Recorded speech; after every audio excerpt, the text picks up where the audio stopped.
சொல்வதெல்லாம் உண்மை. வணக்கம். சொல்வதெல்லாம் உண்மை.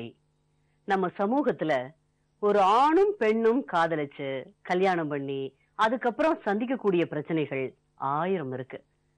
காதல்லையும் பிரச்சனை, கல்யாணத்திலயும் பிரச்சனை. அது இல்லாம வாழ்றவங்க ரொம்ப கொஞ்சம் பேர் தான். இந்த சூழல்ல பெண்ணும் லவ் பண்ணி கல்யாணம் மாதிரியே கிட்டத்தட்ட பண்ணி வாழக்கூடிய வாழ்க்கை எப்படி இருக்கும்? அதுல அவங்க எத்தனை பிரச்சனைகளை சந்திப்பாங்க, எவ்வளவு அவமானங்களை அவங்க பார்க்க வேண்டியது இருக்கும் அப்படின்னு நம்ம சிந்திச்சு பார்த்தா அடேங்கப்பா. ஆனா இந்த மாதிரியான உறவு 1600 வருஷங்களுக்கு முன்னாடி காமசூத்ரால வாத்ஸ்யாயனரால எழுதப்பட்டிருக்கு. கஜுராஹோ சிற்பங்கள்ல இத பற்றிய சிற்பங்கள் நிறைய இடம் பெற்றிருக்கு. அதனால இது ஒண்ணும் புது விஷயம் இல்லை இந்தியாவுக்கோ தமிழ்நாட்டுக்கோ. இதெல்லாம் காலங்காலமாக பல ஆயிரம் ஆண்டுகளாக இருந்துகிட்டு இருக்க விஷயம்தான். இது பர்வர்ஷன் கிடையாது.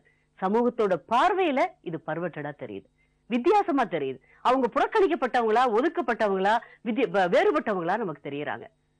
இப்படிப்பட்ட சூழல்லையும் எதிர்த்து நின்னு தைரியமா நாங்க இப்படித்தான் சொல்லி அருமையான ஒரு வாழ்க்கையை வாழ்ந்துட்டு இருக்காங்க 2 பேர்.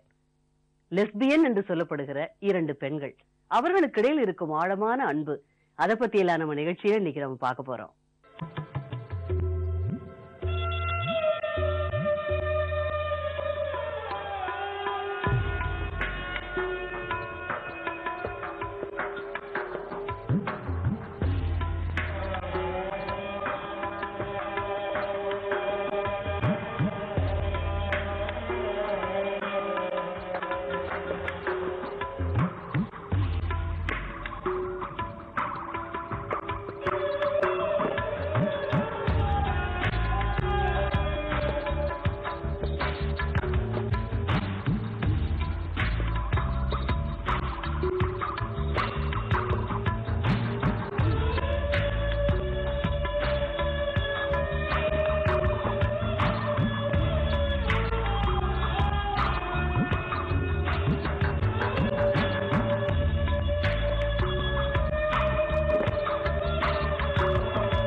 முழு பேர் என்ன உங்களுக்கு? முழு பேர் ஜெனிஃபர். ஜெனிஃபரா? எந்த ஊர் உங்களுக்கு? சொந்த ஊர் வந்து திருச்சி. திருச்சி. இப்ப எங்க இருக்கீங்க? இப்ப நான் அண்ணா நகர்ல இருக்கேன். அண்ணா நகர்ல சென்னையில இருக்கீங்க. என்ன பண்ணிட்டு இருக்கீங்க ஜெனிஃபர்? இப்ப வந்து நான் வந்து லெஸ்பியன் ஹெல்ப்லைன்ல வந்து ஒர்க் பண்ணிட்டு இருக்கேன். லெஸ்பியன் ஹெல்ப்லைன்ல தன்னார்வ தொண்டு நிறுவனம், என்ஜிஓல தன்னார்வ தொண்டு நிறுவனத்துல வேலை பாக்குறீங்க. ஃபுல் டைம் ஒர்க்கே அதுலயே பண்ணிடுறீங்க? ஆமா ஆமா. ஓகே. என்ன படிச்சீங்கம்மா? நான் 9th தான் படிச்சீங்க. எப்ப இருந்து இந்த என்ஜிஓல வேலை பாக்குறீங்க? நான் அந்த என்ஜிஓல வந்து சேர்ந்து 9 வருஷம் ஆகுது. 9 வருஷம் ஆகுது. உங்க பர்சனல் லைஃப பத்தி கொஞ்சம் சொல்லுங்களேம்மா. அம்மா அப்பா இருக்காங்க. சரி. என் கூட பிறந்தவங்க ஒரே ஒரு தங்கச்சி மட்டும் இருக்காங்க. சரி. அவங்க வந்து ஏற்கனவே மேரேஜ் ஆயிடுச்சு. ஹஸ்பண்ட் இறந்துட்டாங்க. ஒரே ஒரு தங்கச்சி, அவங்களுக்கு கல்யாணம் ஆகி கணவர் இறந்துட்டாங்க. சரி. ஒரு குழந்தை இருக்கு. சரிம்மா. நான் தான் வீட்டுக்கு மூத்த. வேற யாரு இருக்கா அவங்க கூட? உங்களுக்கு திருமணம் ஆயிடுச்சா? என்ன வயசு ஆகுது ஜெனி? எனக்கு வந்து இப்போ 28 ஆகுது. 28 ஆகுது. திருமணம் ஆயிடுச்சா? இல்ல, ஆகல. ஏம்மா? எனக்கு பிடிக்கல.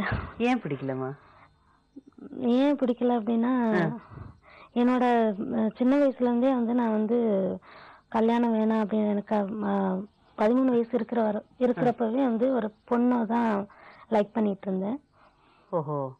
அது 13 வயசுல இருந்து வேற ஒரு பெண்ணை தான் லைக் பண்ணீங்க. ஆண்கள் மேல உங்களுக்கு ஈர்ப்பு இல்ல? சரிங்க. அதனால வந்து நம்ம வந்து கல்யாணம் பண்ணாலும் நாளைக்கு அவங்களுக்கு பிரச்சனை ஆயிரும். சரி. அப்படின்றதுனால வந்து கல்யாணம் வேணாம்னு சொல்லி இது வரைக்கும் நான் இருந்துட்டு இருக்கேன். அது ஒரு சரியான ஒரு முடிவுதான். ஆனா ஏமா உங்களுக்கு இப்படி ஒரு ஆண்கள் மேல ஈர்ப்பு இல்லாம போச்சு? ஆண்களை பிடிக்கலையா? ஏதாவது ஒரு காரணத்துல வெறுப்பா? ஆண்களை பிடிக்கலன்னு என்னால சொல்ல முடியாது. ஏன் அப்படின்னா எங்க அப்பாவும் ஒரு ஆண். ஆமா. அதனால நான் வந்து ஆண்களை பிடிக்கலன்னு நான் சொல்ல. எந்த ஆண்களை பார்த்தாலும் எனக்கு ஒண்ணு சகோதரன் அப்படின்ற மாதிரி நான் பார்ப்பேன். சரி. ரெண்டாவது வந்து பாத்தீங்கன்னா என்னோட ஃப்ரெண்ட்ஸ் அப்படி என்ன ஹாய் மச்சான் அப்படின்ற மாதிரி தான் பேச எனக்கு தோணும். சரி. அந்த இதுலதான் வந்து நான் ஆண்களை பார்ப்பேன். மற்றபடி என்னோட கணவர், என்னோட லவ்வர் அப்படின்னு எல்லாம் வந்து இது வரைக்கும் தோணுதே இல்ல. ஆனா பெண்களை பார்த்தா அப்படி தோணுமா? தோணும். அப்படியா? கண்டிப்பா. Okay okay. சரி. அது பண்ணிட்டு இருக்கேன். ஓகே. அப்போ எப்படிப்பட்ட பெண்களை உங்களுக்கு பிடிக்கும்? ரொம்ப அழகா இருக்கணுமா, படிச்சிருக்கணுமா, அப்படி இல்ல? எனக்கு இப்ப என்ன அப்படின்னா நான் வந்து நான் ஸ்கூல்ல படிச்சுட்டு இருக்கேன் அப்போ. நான் வந்து 6th படிச்சுட்டு இருக்கையில அவங்க 7th படிச்சுட்டு இருந்தாங்க என்னோட பார்ட்னர். சரிமா. இப்ப அவங்களே வந்து என்னோட பார்ட்னராமா?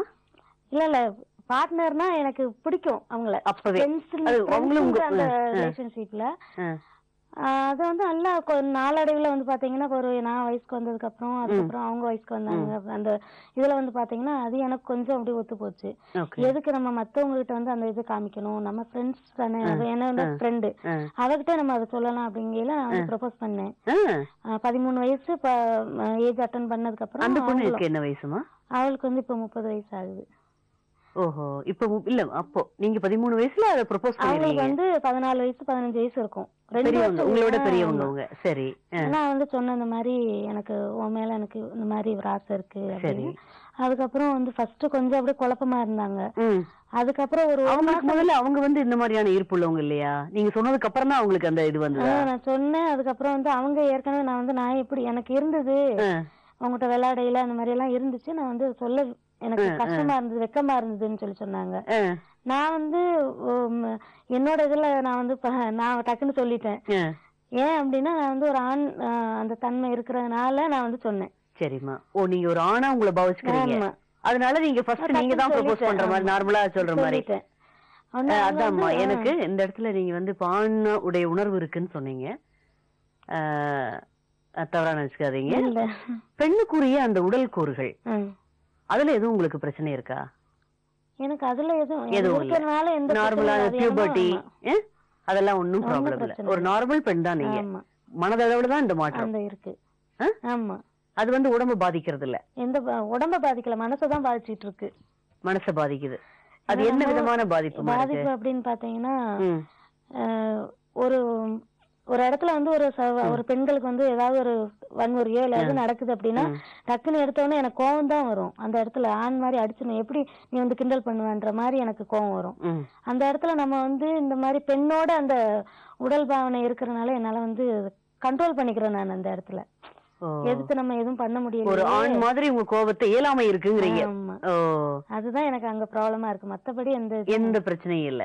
உங்களை யாரும் துயரப்படுத்தலையா? ரொம்ப ஹாப்பியா இருக்கீங்க. ஏன்னா நீங்க சொல்றது சமுதாயத்தினுடைய சூழல்ல இப்ப கொஞ்சம் கொஞ்சமா எமர்ஜிங் வந்துட்டு இருக்குது கூடிய ஒரு விழிப்புணர்வு பிரச்சாரங்கள் நடக்குது. ஆனா நார்மல் ஒரு சொசைட்டில இது வந்து கொஞ்சம் வித்தியாசமான, ரொம்பவே வித்தியாசமா அடுத்தவங்க பார்க்கக்கூடிய ஒரு சூழல்ல இருக்கீங்க, ஒரு மன உணர்வுல இருக்கீங்க. ஆனா சிரிச்சுட்டே சந்தோஷமா தெளிவா இருக்க மாதிரி தெரியுது.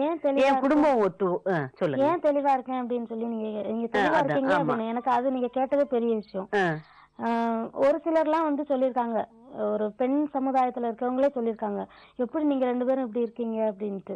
எங்களை நான் வந்து 13 வயசுல அவங்க வந்து எனக்கு இந்த ஈர்ப்பு இருக்குது அப்படின்னு நான் வந்து அவங்ககிட்ட ப்ரொபோஸ் பண்ணிட்டேன். அதுக்கப்புறம் 18 வயசுல எனக்கு மேரேஜ் இது பண்ணாங்க. 2 பேருக்குமே கிராமம்ல அதெல்லாம் டக்குன்னு வந்து மேரேஜுக்கு இது பண்ணாங்க. நாங்க 2 பேருமே முடிவு எடுத்து நாங்க ஊரை விட்டு ஓடி வந்துட்டோம்.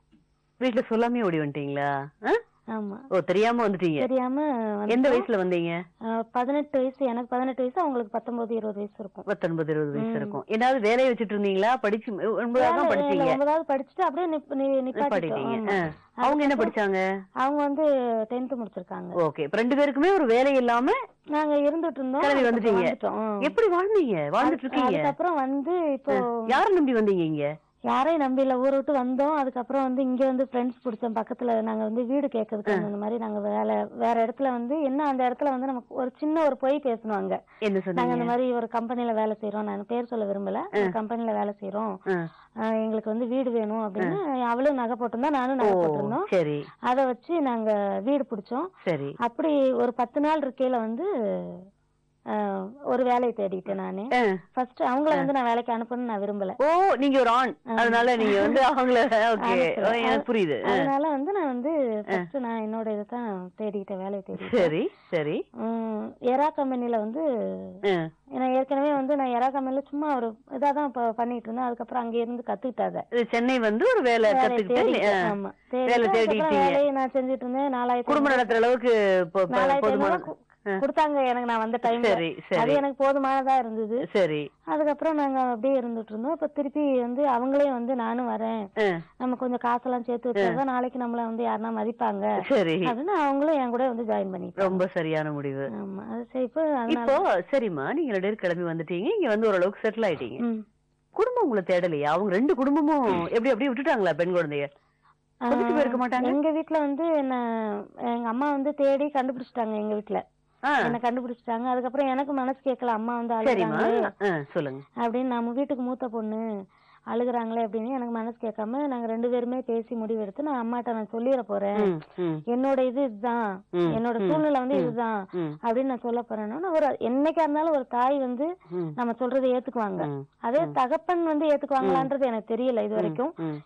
எனக்கு அது விட கிடைக்கல. ஆனா எங்க அம்மா கிட்ட நான் பேசல. எங்க அம்மா என்ன சொன்னாங்கன்னா, பிரச்சனைன்னு வீட்டுக்கிட்ட வராத, எந்த சந்தோஷமா இருக்கியா சந்தோஷமா இருந்துக்கோ. அதாவது கை கழுவிட்டாங்க. கை கழுக அவங்க இது வரைக்கும் கை கழுகல. என்ன சந்தோஷமா இருக்கிறியா வீட தேடி வா, நான் வந்து உனக்கு ஹெல்ப் பண்றேன். அப்ப என்ன அப்பா கை விட்டாரா? ஆமா, அப்பா வந்து இப்படி இருக்காங்கன்னு தெரிஞ்ச உடனே அவங்க என்கிட்ட பேசுறதே நிறுத்திட்டாங்க. அவர் உணர்வு நியாயமானதுன்னு நினைக்கிறீங்களா? நியாயமானது இல்லையா? ஆமா, ஏன்னா கஷ்டப்பட்டிருக்காங்க. கஷ்டப்பட்டு என்ன இந்த அளவுக்கு 9th வரைக்கும் படிக்க வைக்கிறதே பெரிய விஷயம். அப்பெல்லாம் கஷ்டப்பட்டிருக்காங்க. இருந்தாலும் நான் வந்து அதை இது பண்ணல. ஏன்னா அப்பா வந்து இன்னைக்கு இல்லைனாலும் என்னைக்கா இருந்தாலும் என்ன புரிஞ்சுக்குவாங்க. பொண்ணை வந்து இன்னொரு இடத்துல போய் கல்யாணம் பண்ணி கொடுத்து அவ வாழா வெட்டியா வந்து உட்காரதை விட அவ இப்படியே இருந்துட்டு போட்டோம் அப்படின்னு என்னைக்காவது நினைப்பாங்கன்றது நம்பிக்கிட்டு இருக்கேன். ஒரு தாயும் தகப்பனும், உங்க தகப்பனும் சரி, ரொம்ப அன்பா வளர்த்திருப்பாங்க, ரொம்ப சிரமப்பட்டு வளர்த்திருப்பாரு. அவர் பெரிய செல்வந்தரா இருக்கிறதுக்கு வாய்ப்பு இல்ல இல்லையா? அப்ப கஷ்டப்பட்டு வளர்த்துற அந்த தகப்பனுக்கு தன்னுடைய பெண் ஒரு நார்மலா இல்லாம ஒரு இந்த மாதிரி ஒரு சமுதாயத்துல சொல்லிக்கக்கூடிய நிலவையில இல்லையே, ஒரு வெறுக்கத்தக்க சூழலுக்கு போயிட்டாலேன்னு வருத்தம் இருக்காதாமா? இருக்கதான் செய்யும். என்ன பண்ண முடியும்? நான் என்னோட இதை வந்து என்னால மாத்திக்க முடியல. ஏன்னா நாளைக்கு நீங்க அதுக்கு முயற்சி பண்ணீங்களாமா? அதுக்கு எதுக்கு இந்த மன உணர்வுல இருந்து வெளியே போறதுக்கு என்னால முடியல. அதான் சொன்ன மாதிரி ட்ரீட்மெண்ட்லாம் எதுவும் இல்லையா? கவுன்சிலிங்ஸோ இல்ல சைக்கியாட்ரிக் ட்ரீட்மெண்ட்டோ? நீங்க வந்து பாத்தீங்க அப்படின்னா நானே ஒரு கவுன்சிலிங் கொடுத்துட்டு தான் இருக்கேன். என்ன அப்படின்னா இந்த மாதிரி ஒரு இருக்கிற அந்த உணர்வு கொண்டவங்க வந்து பாத்தீங்கன்னா லாஸ்ட் கட்டத்துல வந்து ஒரு அப்பாவோ அம்மாவோ தற்கொலை பண்ற அளவுக்கு வந்து போறாங்க. அத வந்து நம்ம வந்து நான் அந்த அளவுக்கு எல்லாம் இன்னும் போகல. நான் இன்னைக்கு சந்தோஷமா சிரிச்சிட்டு பேசுறேன் அப்படின்னா இதுதான் காரணம். நீங்க சிரிச்சிட்டு இருக்கீங்க, அந்த தகப்பன் எழுதிட்டு இருப்பாரேமா, அது பரவாயில்லையா? அது பரவாயில்லன்னு என்னால சொல்ல முடியாதுங்க. ஏன்னா இன்னைக்கு எங்க அம்மா வந்து சொல்லி புரிய வச்சிருக்காங்க. அதனாலதான் இன்னைக்கு எனக்கு என்னமோ கொஞ்சம் ரொம்ப சுயநலமா இருந்தீங்களோன்னு தோணுதுமா. இருக்கிறீங்களோன்னு? சுயநலமா இல்ல, என்னைக்கு சுயநலம். என் வீட்டுக்கு நான் போறேன், என் வீட்டுக்கு தேவையானதான் நான் பண்றேன். என்னன்னா என்கிட்ட பேச மாட்டேன்றாங்க, அதுதான் எனக்கு பெரிய பிரச்சனையா இருக்கு. ஆமா, போனா நான் வந்து என்ன வாங்கி கொண்டு கொடுத்தாலும் அதெல்லாம் வந்து இது பண்ணிக்கிறாங்க. ஒருவேளை பொண்ணு இப்படி ஆயிடுச்சுன்னு சொல்லி மன கஷ்டத்துல இருந்து அப்படி பேசாம இருக்காங்களோ எனக்கு அது தெரியல. ஆனா வந்து அம்மாட்ட சொல்லியிருக்காங்க, நீ அதெல்லாம் கேர் பண்ணாதம்மா, நீ நல்லா இருக்கியா, சிரிச்சிட்டு இருக்கியா, பிரச்சனை சண்டை போட்டுட்டு 2 பேரும் சண்டை போட்டு முடிய பிடிச்சி இங்க வராதீங்க. பிரச்சனை வந்தா என்கிட்ட வராதீங்க, நல்லா இருந்தா வான்னு சொல்லு. அது என்ன விதமான? அவங்க இந்த பணத்துக்காக எந்த பணத்துக்கும் எதிர்பார்க்கல. உன்னோட சந்தோஷம் கரெக்டா இருக்குதா, நீ போற பாதை வந்து உனக்கு சந்தோஷம் கொடுக்குதா, அதுல நிம்மதியா இருக்கியா, அவ்வளவுதான், அத பாத்துக்கோங்கறாங்க. சொல்வதெல்லாம்